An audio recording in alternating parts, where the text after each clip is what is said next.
You can walk anywhere in this world, and niggas will be like, where you from, New York? Yeah. Anywhere. They not saying, where you from, Cali? Where you from, New Mexico? Are you from Detroit? No, nigga. So, where you from, nigga, New York? Let me show you how arrogant New Yorkers is. We don't even think we got an accent. They're like, you got an accent. I'm like, no, motherfucker. You got an accent. I'll go right. And one thing that's going to make this whole defense come together, and it's very unfortunate that we were so close to seeing it, is Ariel Hukporti being in this lineup. OG Anunoby, since his return, has been playing tremendous defense, as well as Mitchell Robinson getting right back on the court. But holy shit, we missed a preview of how versatile this defense could be. Ariel gives the Knicks another big that is mobile around the perimeter and also could provide some rim protection. And he has made a lot of positive gains since Summer League. At first, he looked slow-footed and the game looked a little bit too fast for him. But again, right here, we're seeing him reading the game. Look at his positioning right here. He's going to attack the closeout on Cat. And look at Hukporti. Attack this closeout right here. It's easy to get by Cat. And this is what we need right here.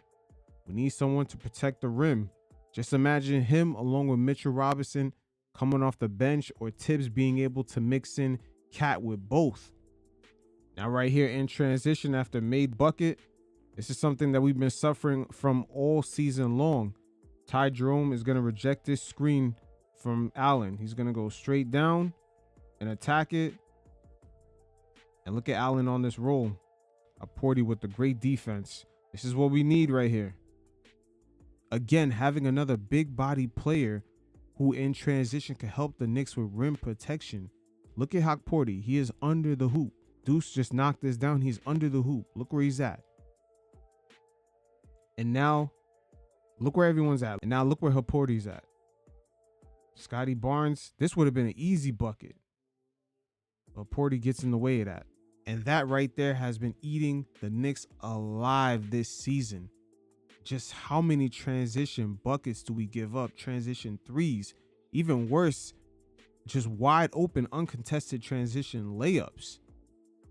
Ariel gives the Knicks a lot of versatility when guarding some of the best power forwards in the Eastern Conference. Now, right here, I'm not going to give all that credit to Scotty Barnes, but I am going to give credit to guys like Kristaps Porzingis. You see, he's going to give us the versatility when guarding KP on that pop-out pick and roll. Also, just sticking to the Eastern Conference, guys like Evan Mobley in the Cleveland Cavaliers. The switchability of him and Jarrett Allen sometimes running pick and roll or just dealing with both of them. Hukporti definitely gives us another big body to deal with those two twin towers. But right here, one-on-one with Scotty Barnes on an island, he affects his shot. Look at that. He has a double clutch. Again, right here, we're going to see some of his mobility, almost Isaiah Hartenstein-like. He's going to recover right here to get in the way and affect Dick's shot. Pause. He's got the most craziest last name in the NBA right now, but he's doing his thing, though. I can't front. You know, it's amazing in the past few years of how the Knicks development don't necessarily get the credit that they do deserve. We've seen guys like Deuce McBride, Emmanuel Quickley, Mitchell Robinson, and now Ariel Hukporti showing signs of life. You know, he looks completely different than he did in Summer League. And development nowadays is very important for especially the contending NBA teams. As these contracts and salaries balloon, you got to have some guys on that team that are just outperforming their contracts. Key development guys that are coming up. We've seen the Celtics are sort of built like this. Same thing for the Oklahoma City Thunder. The Cavs got plenty of guys coming off the bench that are currently outperforming their contracts. So this is going to be key to put together a team, especially when you got high salary players like Karl Anthony Towns and OG Anunoby. Even the way he's defending pick and rolls is a lot different. Just the way he squares up his body, the way he recovers on it, it's a lot different. But these things do come with time. As right here, he's in drop back coverage, defending the pick and roll. Look how slow he is right here on this swipe. Nowadays, when we see him on the court to sneak something like that through, it's more than likely not going to happen. The improvement on the pick and roll defense is very noticeable. Going up against Podcast P, Look how he keeps up with him. One of you fellas could correct me in the comments. I'm not sure if Ariel was going through or just recovering from an injury, but he's not as mobile. He's played more drop back coverage in Summer League, so we didn't get to see some of that mobility. So this is an easy pull up right here. But now he's moving a lot more laterally, sort of like Isaiah Hartenstein. He definitely probably was recovering from an injury because he looks more like a traditional big during Summer League. I really couldn't tell if he was really a rim or shot blocker. See, he's trying to get used to the speed and what's going on around him. Even the shot blocking today looks a lot different. Now looking at it in real time, look at that. He's used to the speed. He has better aim at swiping at the ball and better timing, and he looks way more explosive. Just looking at his agility in the pick and roll in real time, keeps up with defenders. He's more on it. Ben Simmons right here brings him into the pick and roll. Yeah, man, that swipe technique, it seems like he's got it down pat. Now, another thing that stands out from preseason is guys not falling for the fakes. Right here, he does not fall for it. And Scotty Barnes, nowhere to go. Great contest, good defense. Ariel holding his own with the clock winding down, 1-on-1 on the island with Scotty Barnes. Now we're going to check out other qualities that we should keep an eye on in Hukporti's development. Things like pick and roll. How does he react in being the role man? Like his decision making. Is he going to kick out? Could he finish himself? His floater game.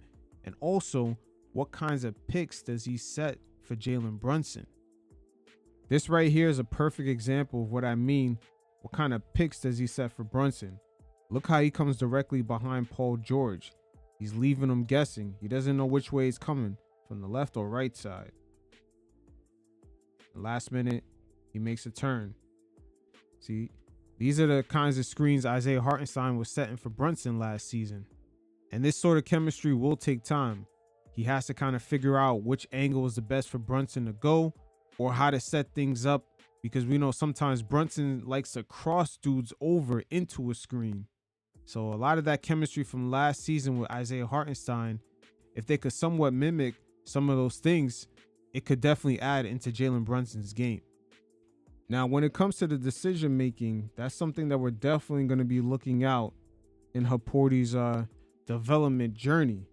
As right here, this exact scenario here. How does he process this situation? Is he going to take it up for the floater, or does he see an open pass? Because remember, the Knicks have a lot of cutters on this team.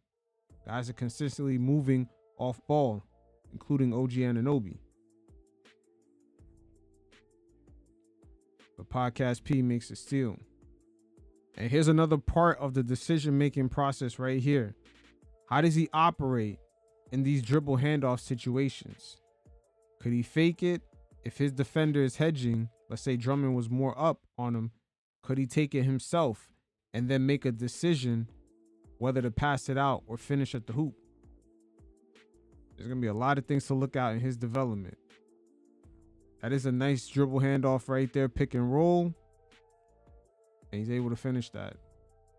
But once again, right here in this scenario, Jalen Brunson, he's going to draw a lot of attention in this situation. Sometimes defenders are more up. So is Hukporti going to have a good feel for the game where he could roll on this?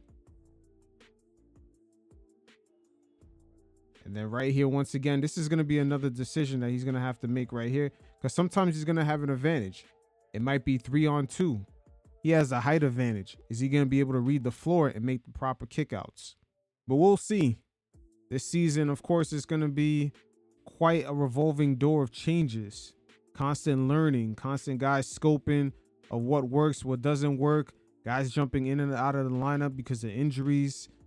It's going to be a constant evolution going into this year's playoffs, but hopefully we can gain some great momentum. I'm seeing a lot of strides being made in the defensive end, especially with OG Anunoby since his return.